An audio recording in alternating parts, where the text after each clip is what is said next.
भगवान श्री कृष्ण का तीसरा उपदेश।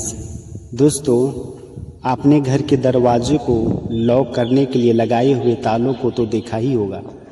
दोस्तों, वो ताला प्रहार से भी खुलता है और प्यार से भी खुलता है, अर्थात उस ताले को आप एक चाबी से भी खोल सकते हो और एक हथौड़ी से भी खोल सकते हो, लेकिन दोनों तरीकों में खुलने में अंतर होगा।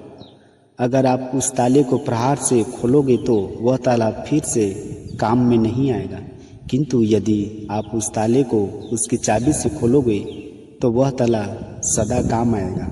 दोस्तों, ठीक उसी प्रकार हमारे जीवन में संबंध भी कुछ इसी प्रकार होते हैं।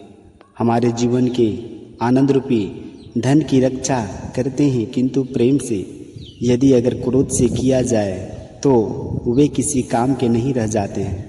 इसलिए उन्हें सदा प्रेम की चाबी से खोलिए, न कि क्रोध रूपी हथौड़ी से, क्योंकि हर बार आप नया ताला ला सकते हैं लेकिन नए रिश्ते नहीं ला सकते हैं।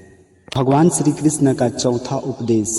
जीवन क्या है? यह जीवन हम जन्म लेते हैं और बड़े होते हैं और हमारे माँ बाप हमें पालते हैं, फिर उनके धन से हमारा बालपन बीतता है, फिर हम बड़े होते हैं और हम विवाह कर लेते हैं, फिर हमारी संतानें होती हैं, हम उनको पालते हैं और फिर हम वृद्ध हो जाते हैं और एक दिन इस संसार से चले जाते हैं। क्या यही जीवन है?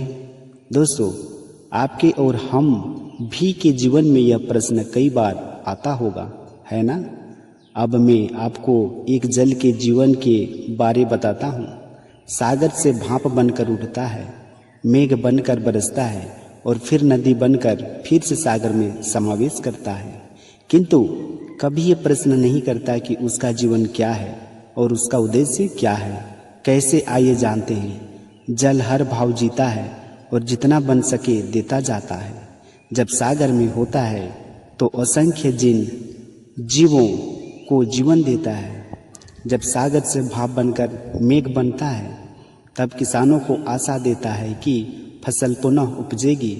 जब वर्षा बनकर बरसता है तो इस सूखी और प्यासी धरा को सिंचता है, और जब नदी में प्रभावित होता है तो किनारों पर वनस्पतियों को जीवन देता है।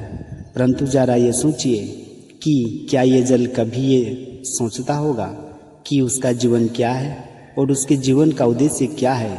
नहीं, बस वो अपने धर्म का पालन करता है और जितना हो सके सबको आनंद देता जाता है।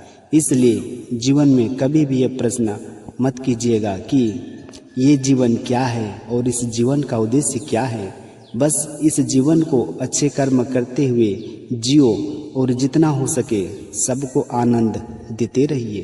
फिर आपका मन प्रसन्न होकर बोलेगा कि राधे राधे की जय हो।